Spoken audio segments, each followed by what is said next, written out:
Olá, sejam muito bem-vindos a este canal e hoje nós vamos dar continuidade à nossa série sobre funções inorgânicas e hoje nós vamos falar sobre bases. Então, sem mais delongas, bora pro vídeo!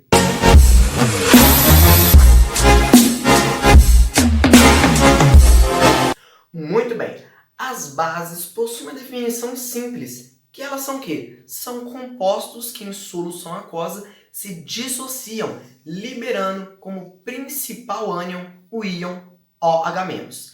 Esse OH-, como eu acabei de falar, é o principal íon das bases. E esse OH- está sempre ligado a metais. As bases também são compostos iônicos. Bom, a respeito sobre a classificação das bases, são apenas 3 classificações muito fáceis.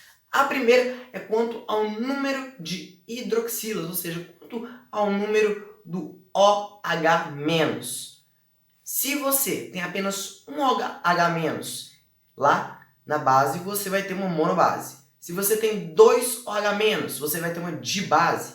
Se você tem 3 OH-, você terá uma tribase. E se você tiver 4 OH-, você terá uma tetrabase. No que diz respeito à força das bases, as bases fortes são simplesmente as bases que possuem metais da família 1 e 2A da tabela periódica. Já as bases fracas são o berílio, o magnésio e os demais metais. Mas peraí. O berílio e o magnésio não são da família 2? E você falou que a família 2 são bases fortes. É exatamente isso. O berílio e o magnésio são os únicos metais da família 2 que não são bases fortes. O berílio e o magnésio são bases fracas. Bom, no que diz respeito à solubilidade das bases, as bases solúveis são as bases que contêm metais da família 1A. As parcialmente solúveis são as bases que contêm metais da família 2A, com exceção do berílio e do magnésio, que são bases insolúveis. As bases insolúveis são o próprio berílio e o magnésio e o resto dos metais. Muito bem, saindo da classificação, nós vamos agora falar sobre a nomenclatura das bases. Preocupa não, porque isso é um assunto muito fácil, porque diferente dos ácidos, as bases apenas possuem 2 classificações. Se as bases possuírem metais com carga fixa, você apenas vai utilizar hidróxido de mais o nome do elemento. Por exemplo, o hidróxido de alumínio. Agora, se as bases possuírem metais com carga variável, simplesmente você vai utilizar hidróxido de o nome do elemento e a quantidade de carga. Nós temos 2 exemplos que são muito utilizados e vocês já devem ter visto, que são esses aqui. Se nós tivermos, obviamente elas possuem cargas variáveis, uma é 2 e a outra é 3. Então, no caso do FeOH2, nós vamos colocar a quantidade da carga, que no caso vai ser hidróxido de ferro 2.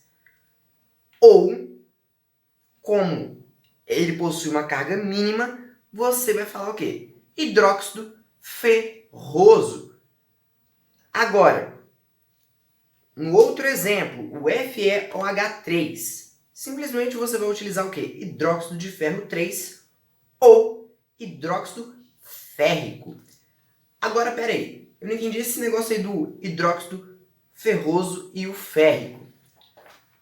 Bom, simplesmente quando você vai colocar, por exemplo, hidróxido, alguma coisa ico, é quando você tem a carga máxima. No caso, o FeOH3. Então ele será chamado de hidróxido férrico.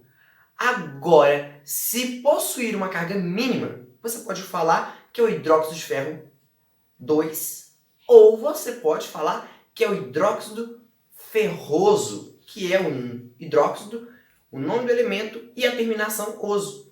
Então essas duas classificações, que no caso é hidróxido mais o nome do elemento e a quantidade de cargas, é a mesma coisa de você falar que o hidróxido mais o nome do elemento ou a terminação oso, simplesmente você vai utilizar oso. Para quê? Quando você tiver cargas mínimas, por exemplo, o FeOH2.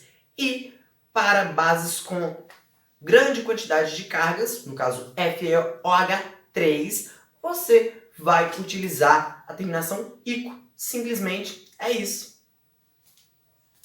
Bom, agora nós vamos para a segunda parte dessa aula, que é falando sobre a dissociação de bases, que alguns alunos têm dificuldade, mas não se preocupa aqui, ó, vai ser molezinho de você entender. Então, bora lá! Muito bem, agora nós vamos falar sobre a dissociação de bases, que é um processo muito fácil, muito tranquilinho. O que você vai ter que fazer? Você vai ter que separar a hidroxila do metal. Simplesmente isso. Então vamos lá. Vamos separar a hidroxila. Vamos colocar a hidroxila aqui, ó. Beleza, colocamos a hidroxila aqui. E vamos agora, como nós tiramos uma hidroxila, nós vamos colocar o metal aqui. E a carga dele vai ser o quê? Mais. Por que mais? Se eu tirei uma hidroxila, a carga vai ser o quê? Mais um. Se eu tirar, por exemplo, sei lá, 5 hidroxilas, qual que vai ser a carga aqui? Mais 5. Entendeu? A quantidade de cargas será a quantidade de hidroxilas que eu tirei. Facinho, bem simplesinho. Vamos agora para outro exemplo. AlOH3. Reagindo com a água, temos quantas hidroxilas aqui? Nós temos 3 hidroxilas. Então, nós vamos tirar o quê? 3 hidroxilas. Aí, ó. Tirei 3 hidroxilas. E aí, vai sobrar o quê? O alumínio. E o alumínio, se eu tirei 3 hidroxilas, qual que vai ser a carga do alumínio? Mais 3. Viu? Simplesinho. E isso aí é dissociação aí, ó. Pela quantidade de hidroxilas será a carga. Ou seja, se eu tirar 2 hidroxilas, qual que vai ser a carga aqui do sódio? Vai ser 2 mais. Se eu tirar 7 hidroxilas, aqui vai ficar quanto? Mais 7. E assim sucessivamente. Igual aqui, ó. Tirei, aqui ó, tinha 3 hidroxilas. Eu tirei essas 3 hidroxilas, a carga ficou 3 mais. Simplesmente, isso é a dissociação de bases. Bom, eu espero que você tenha entendido as classificações, as nomenclaturas e as características das bases. Tenha entendido também a dissociação de bases. E agora, infelizmente, o vídeo vai terminando por aqui. Mas antes de você sair, espere aí. Deixe o seu like embaixo, comente o que você achou dessa videoaula, divulgue para os seus amigos e, obviamente, se inscreva aqui no canal. Até o próximo vídeo e fui!